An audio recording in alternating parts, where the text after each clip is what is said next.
Minsu told him that they were obviously in a mixed-race marriage, with her being black and him being Asian.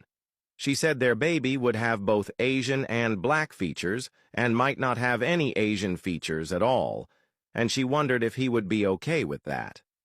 She shared how she had a hard time growing up just because she was different, and she didn't want their child to go through the same thing.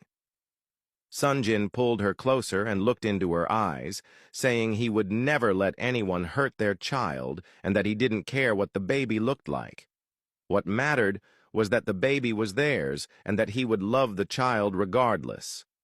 He told her not to think that way and assured her that as long as he was alive, he would never allow any harm to come to her or their child.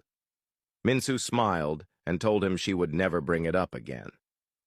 Still keeping her eyes on him, she asked if they could name the baby Taemin if it was a boy.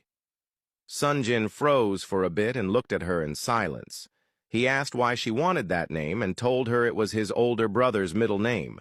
Minsu told him that his mother had suggested it and that she thought it was a beautiful name. Sunjin held her hands and said they would find names for their child. He explained that he knew his mother was still not fully healed from his older brother's death and that she probably wanted to relive Taemin through their baby. Minsu stated that if that was the case, then naming the baby Taemin would be good. Sunjin brushed off the topic and quickly changed the subject. He looked at the sky and commented on how beautiful the night was and how happy he was to be beside his beautiful wife to witness such a night. The following morning, as Woobin lay fast asleep on his bed, Tiana walked in and quietly placed a glass of water and a bottle of pills on his bedside table. She stood there looking at him as he slept peacefully. She took out her cell phone and took pictures of him and also recorded a video.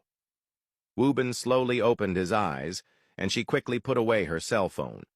Seeing her, Woobin sat up and asked what time she had come in. Tiana said she had just arrived. Pointing at the medication, she reminded him to take it and said she would also make him something to eat. Woobin told her it was fine and that she didn't need to do all that. He said he could just relax and watch TV or something. She reminded her he had to look at some work papers in his study room and told her to make herself at home. He walked out, and Tiana stood there looking at the pictures she had taken of Woobin. Later that day, before picking up Yuna for their date, Woobin passed by the place where Kim was being detained. His plan was just to drive past and then head to Yuna's place, but he parked outside the jail building and sat there for a while before finally deciding to go in.